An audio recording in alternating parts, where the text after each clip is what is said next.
Hi again, I'm Anthony Swafford with another edition of Hero Project TV here at the Daily Beast, where bi-weekly we talk about the issues that matter to our military and our veterans.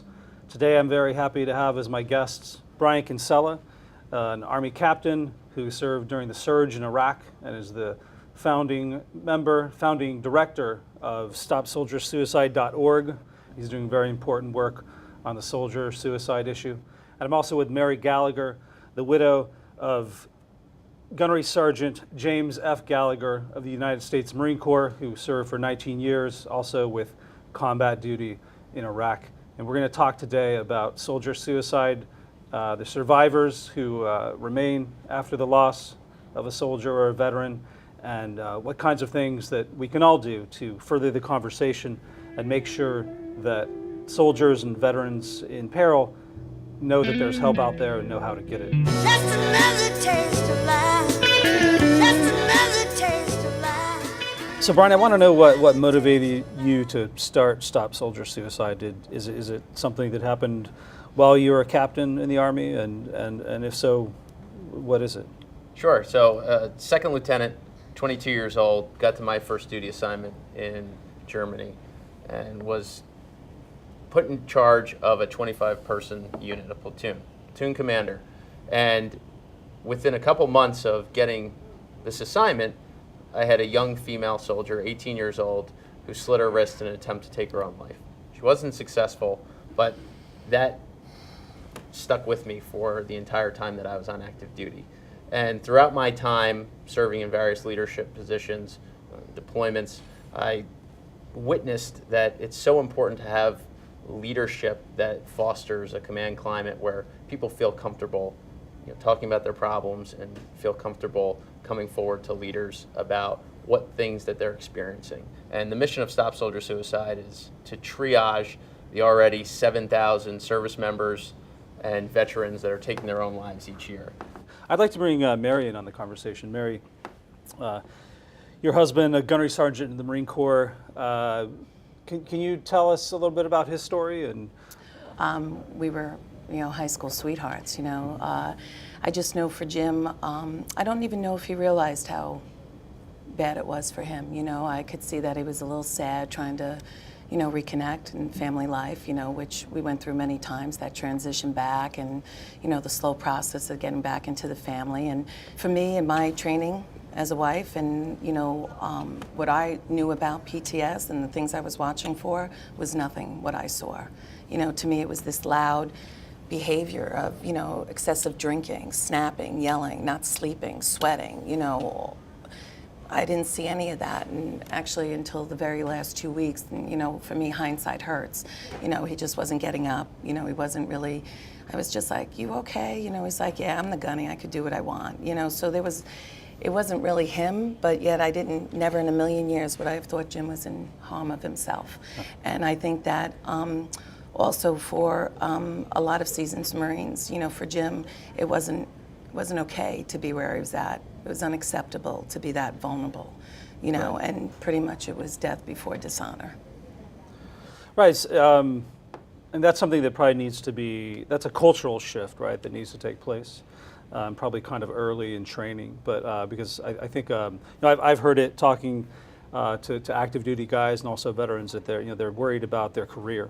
Sure. And that may or may not be true, that being honest about one's mental health state could damage a career, but it's certainly popular among men who serve, right? That if you say, "Hey, I need help," that's like saying I'm weak, and that's like saying you may not be a commander, a strong leader of men, right? Absolutely. And the military is doing a great job right now trying Sure. to increase warrior resiliency and decrease that stigma.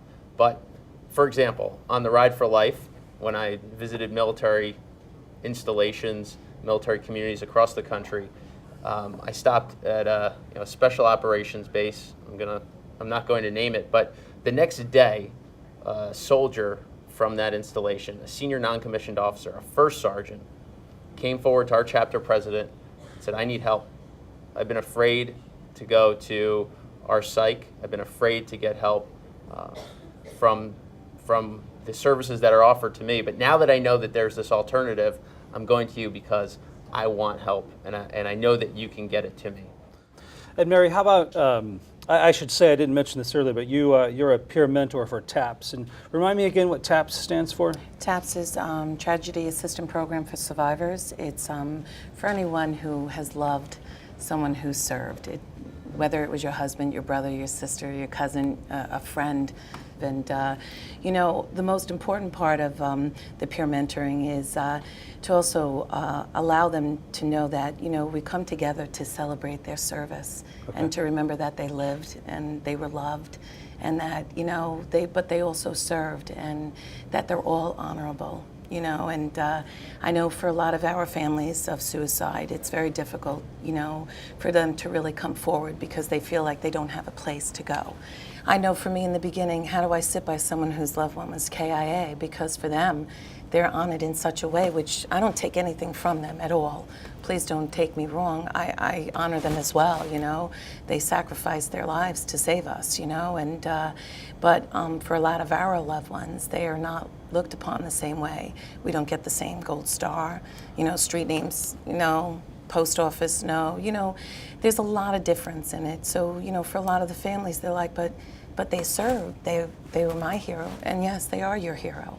They always will be, you know, so there's that difficulty. So for me, it's just allowing them to have that place and that safety net to say, you know, how they died and just be there for them, you know, hold them, listen, you know, allow them to scream, you know, because the pain is raw and there's no finish line to it.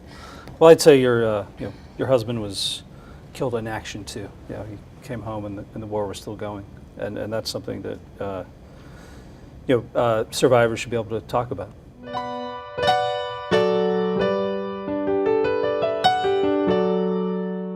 So each week we have a chat on Twitter at the hashtag VetChat, where we take your questions and talk about issues for vets and soldiers. So Sean Easter says, what's the data on vet suicide? Age, war fought, previous mental health history, and time since deployment. All very important questions. Brian, you have some good ideas about this. Well, I think the most important thing we need to do is put in place a better surveillance system to capture suicide numbers in the veteran component. We are seeing a spike in the active component, but when you look in aggregate at what the numbers are, it's approximately 7,000 service members and veterans taking their own lives each year, and most of those suicide statistics are resident in the veteran component. But it's so important for us to be able to capture the data to understand where the problem lies, because you can't manage what you can't measure, and so we need to do a better job putting that surveillance component in place. And second, I think one of the things that we should all realize as a nation is that you've got a disproportionate number of service members and veterans taking their own life.